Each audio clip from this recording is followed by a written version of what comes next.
In the mid-1980s, Ethiopia became the center of one of the most heartbreaking tragedies in modern African history, a famine so severe, so devastating, that it shook the conscience of the entire world. But this story did not begin with empty fields or dying livestock.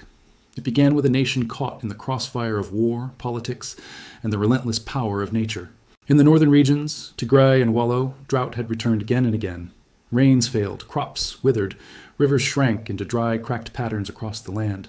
For farmers, the earth itself seemed to give up, but the drought was only one part of the tragedy. Ethiopia was deep in a civil war. Roads were blocked, aid was restricted. Entire communities were trapped between hunger and conflict. Families walked for days, mothers carrying children too weak to hold their heads up, fathers searching for grain that no longer existed. Relief workers who arrived described scenes they would never forget. Children with thin arms and swollen bellies. Parents who had not eaten for weeks so their children could survive one more day. Villages where hunger had taken almost everyone. By 1984, the world began to notice. Journalists filmed the reality on the ground, silent camps filled with thousands of people waiting for food that was never enough. The images were unbearable and impossible to ignore. These pictures spread across the world like wildfire. For the first time, millions of people in distant nations saw starvation face to face, and something extraordinary happened. Musicians, artists, and ordinary people rose up to help. Band Aid, USA for Africa, and the iconic song We Are the World raised millions of dollars. Airplanes loaded with food took off from every corner of the planet.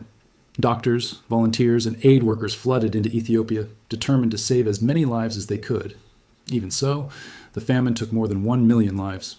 Those who survived carried memories too painful to speak of, families torn apart, entire generations wiped out, and a trauma that still echoes across Ethiopia today. But this is not just a story of suffering. It is also a story of resilience. Communities rebuilt. Farmers returned to their fields.